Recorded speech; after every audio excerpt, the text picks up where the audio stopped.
Today is April 10th, 2007. We're doing an oral history interview for the archives at the University of Alabama in Huntsville. Our interviewee today is Anthony Young. Anthony, we're delighted to have you here. Thank Anthony you. is an author about space matters. I'm Charles Lundquist, and Ann Coleman is also going to take part in the interview. We usually like to start out by letting the interviewee say a few words about where he spent his youth and how he got interested in the space matters. Can you do that, please? Yes, Dr. Lundquist, I'd be happy to. I grew up actually in Wilmington, Delaware, and I think the events of my teen years that I remember most that affect what I'm doing today, had an impact on what I'm doing today, was was a book reader, loved reading books. My brother loved the Hardy Boys, but I loved Tom Swift Jr. I don't know if you remember those series. I do. I think I read the entire, from volume 1 through the 20s. I got the whole collection.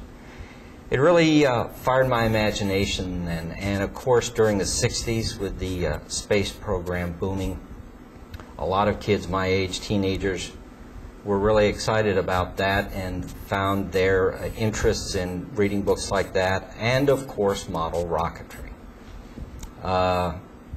I did my share of model rockets. That was just sort of a rite of passage. It's something that you did.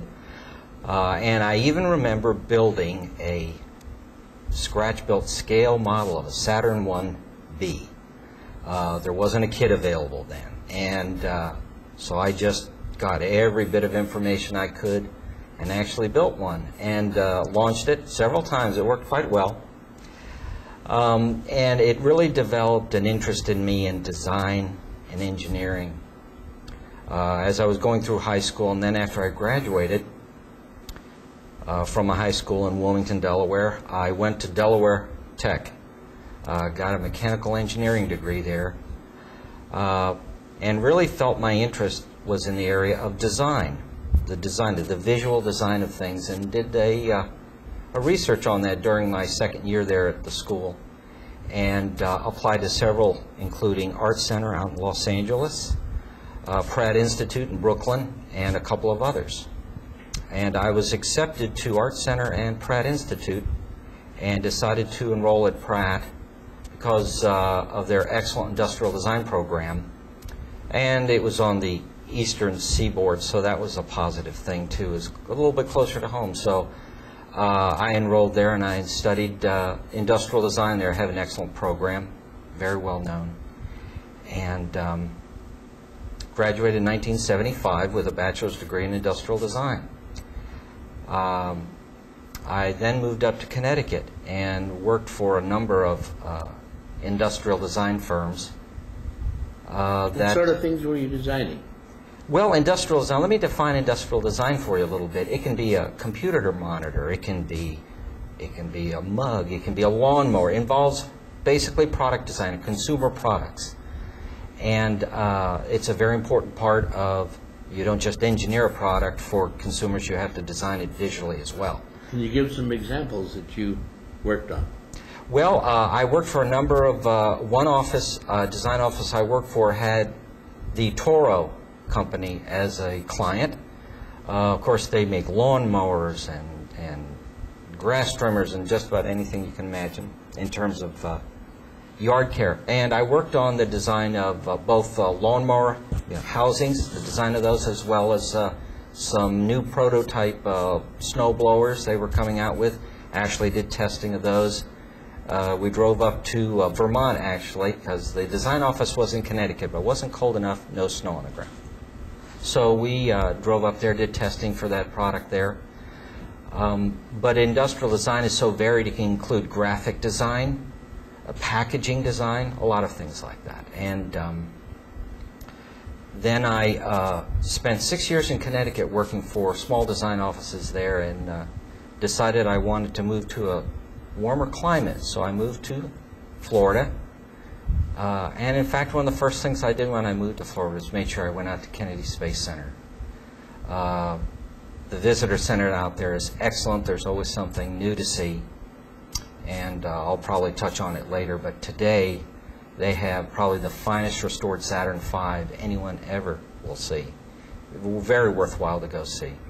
And that's an inspiration too, I think. Something like that's a real inspiration to both future engineers and just the average individual. So, but while I was at college, that's when I took up my interest in writing. And most of it was post-war automotive history. I've written histories on the Chrysler Hemi V8, Chevrolet's small block V8, that sort of thing, and for various magazines as well as books. Well, very fine. How did you move then into writing about space? Well, one of the magazines I wrote for was Automobile Quarterly, still do, and I'd written a number of different automotive titles, from the Oldsmobile Toronado history to some lesser-known automotive makes. And then I came across an article of a Lunar Rover, and I said, well, this is a vehicle. I wonder if Automobile Quarterly had ever done anything. Apparently, they had done a small article years ago, but I sent them an outline of what I had in mind, including interviews with astronauts and engineers I might be able to contact and that sort of thing. And they liked the idea, and so I started doing my research and making my contacts, and came across so much information with both the interviews I had with astronauts and the engineers that I had to leave a lot of it out of the article. And so I filed that away for future reference, thinking maybe one day there might be a book there. But that's the interest I developed in writing about it. And then I started writing also for the online weekly, The Space Review. They usually publish one of my articles once a month or every other month. And also wrote for Space Times magazine. And so I contribute to those regularly right now. Well, what's your current project? Well, I'm here at the archives today to do research for a new book on the development of the Saturn V F1 engine. It's a big story, and I've always been curious why no one has ever written that before. So I'm in the research phase now, and I'd be happy to talk more about that with Ann. Well, Anthony, we're so proud to have a copy of your current book, Lunar and Planetary Rovers, published by Springer Praxis, and it came out last year. Yes, it did, 2006. very recently. And we're very proud to have it. Can you tell us a little bit about this book and also the part that UAH Archives played in your research? Sure, I'd be happy to. Thank you. When I wrote this article for Automobile Quarterly, as I said, I came across so much information.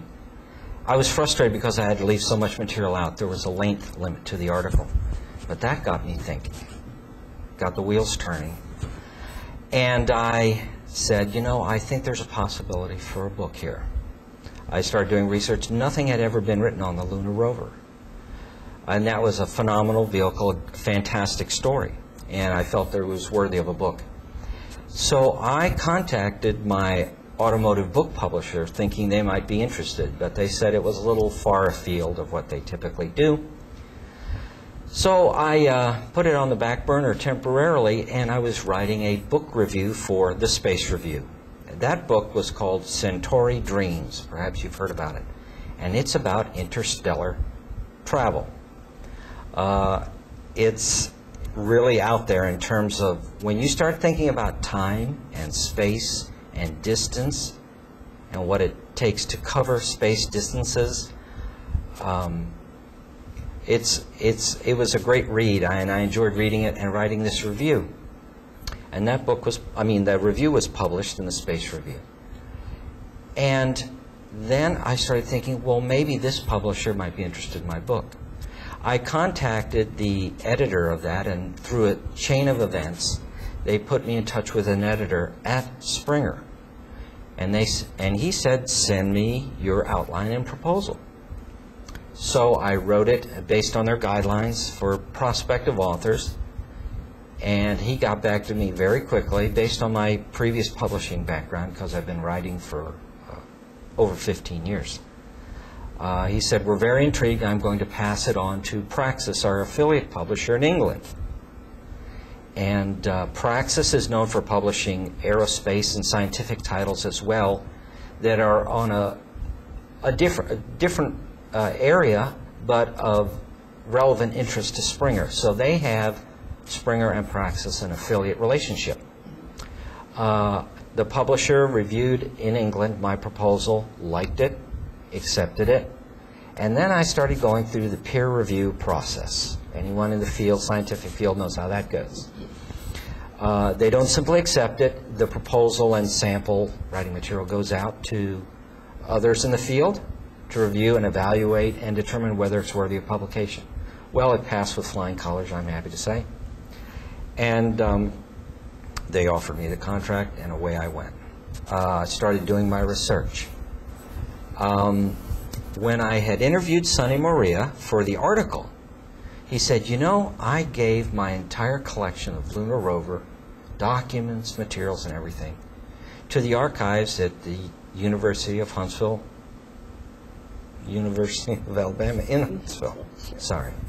And I said, then I'll start there with my research. And I did. So I contacted the archives, spoke with Ann, and she said, yes, we have actually information online that you can start to review. And that's where I started. They have an excellent database here on the Lunar Rover. All the documentation basically by title is there with a capsule description. And that was a big help to me. And so I made my appointment to come up here and spend several days researching the material they have here.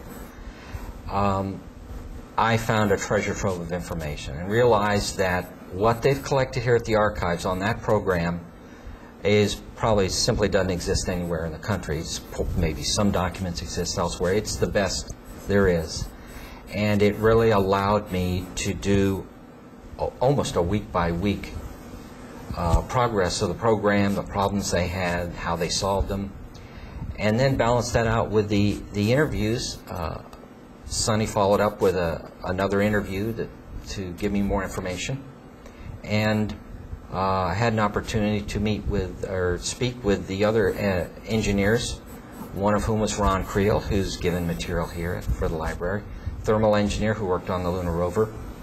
And Ron was also very helpful. I would consider him also a peer review individual. He read the whole manuscript, checked it for facts. He was very good, very helpful.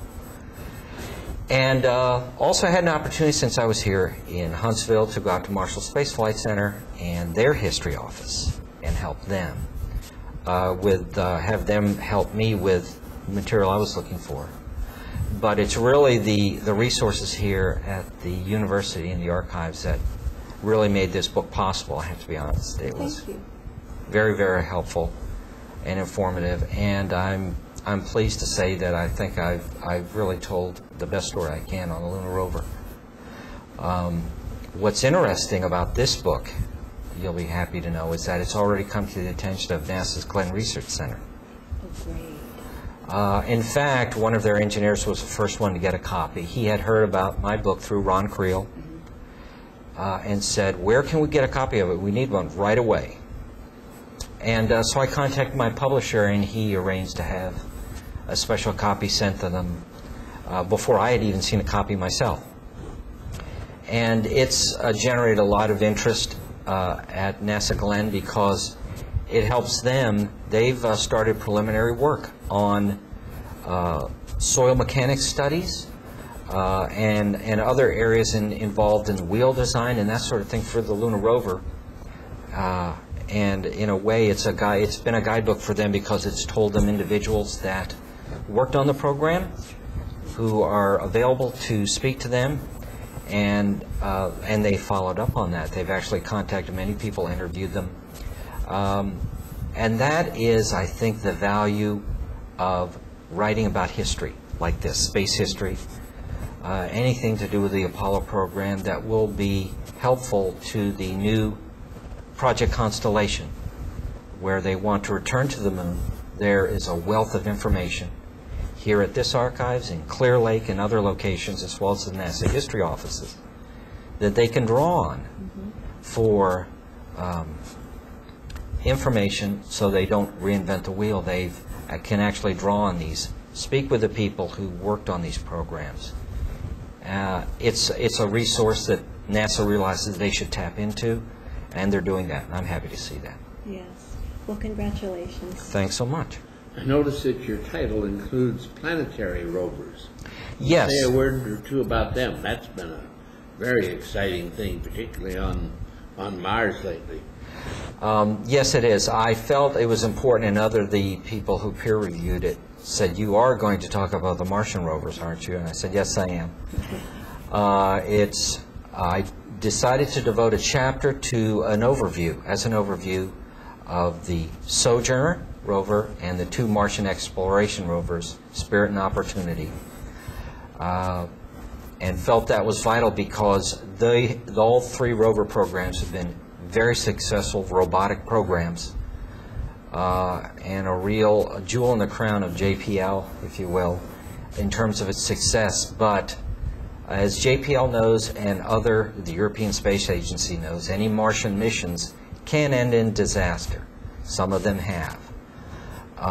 And it was a really interesting opportunity to speak with Andy Michigan out of JPL, who worked on the Sojourner and was involved with the Martian exploration rovers, to talk about all three of them and explain just how difficult it is designing a Martian rover, a robotic rover. All the technology has to be cutting edge. It has to be beyond cutting edge because it has to be relevant by the time the program is finished and the spacecraft's on its way to Mars. So there is a chapter devoted to the Martian rovers and the success and the scientific findings they've made there. And the last chapter of that book is devoted to the new rover programs, studies that NASA's doing, as well as what they hope to produce in terms of design for Project Constellation when we go back to the moon. If I remember correctly, the Soviets did a unmanned rover on the moon. Yes, the Lundquist program was very successful. Ron Creel was also very knowledgeable about that. I was asked to do information on that, and I started researching it, but of course ran up against a language barrier. Much of the material on the history of the program is not in English, and realized that to travel to Russia and to try to interview people there would be prohibitive in terms of cost for me. But Ron had experience with and made communication with them because he agrees with me that the Soviets did a superb job with the Lundquist rover program, and controlling that rover robotically at the time that they did was a brilliant scientific and engineering achievement. So I had Ron write an aspect of that to include in the book. And those two are marvelous vehicles, very successful program. Well, can you say some more about your current? I'd be happy to.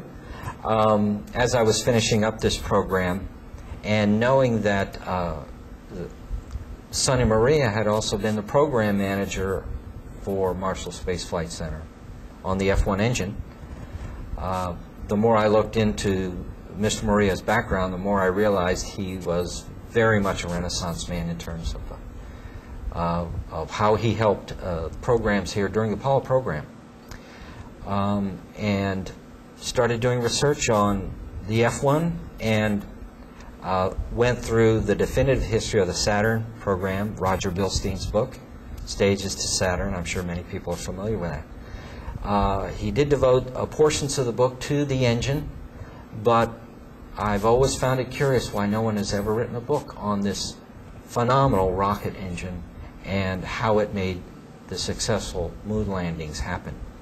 So I again started doing preliminary research in that and asked Sonny if he would be interested in interviews, and he said he would.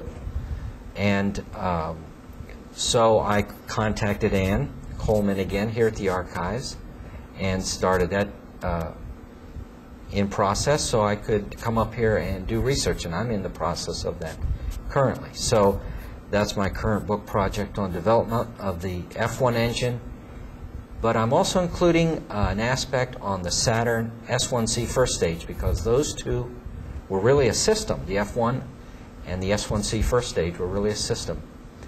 And it's hard to write one without talking about the other.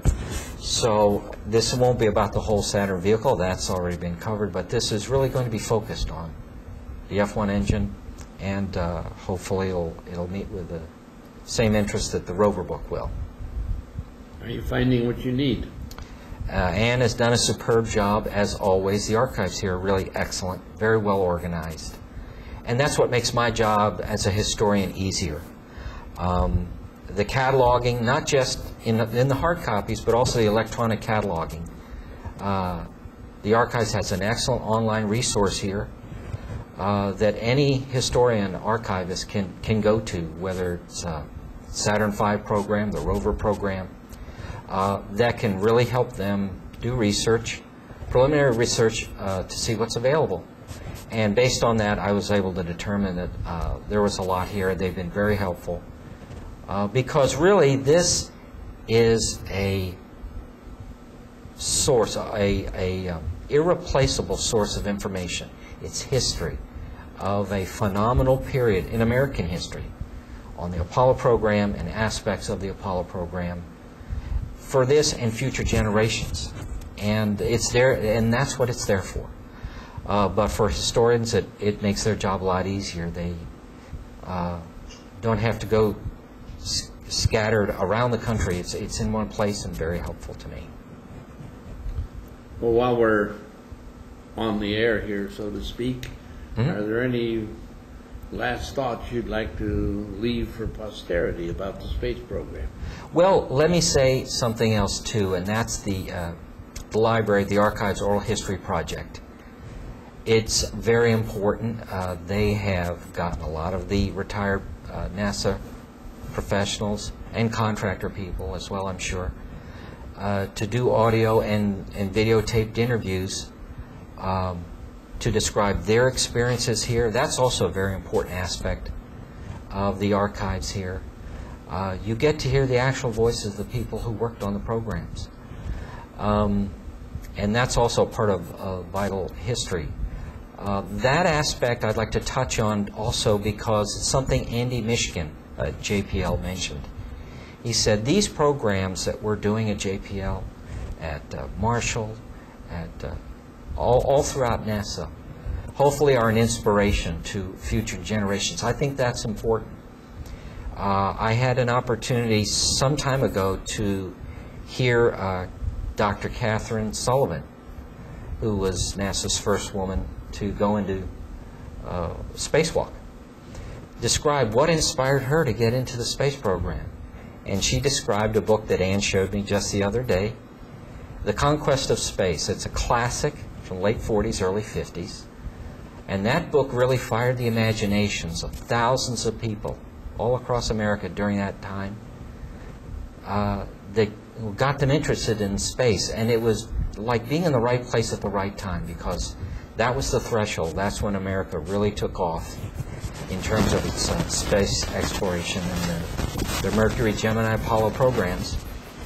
And books, media like this are a real inspiration, and I think are a valuable tool in that respect. So it contributes that way also. I'm just glad I'm here to do my research, because it's been very fruitful and it's been very helpful, and I look forward to completing the project. Thank you. Ann, do you have anything more to add or inquire about? No, but thank you for being here. Thank you, Ann. You've been a tremendous help. Thanks, Thank you Dr. very much. Lundquist.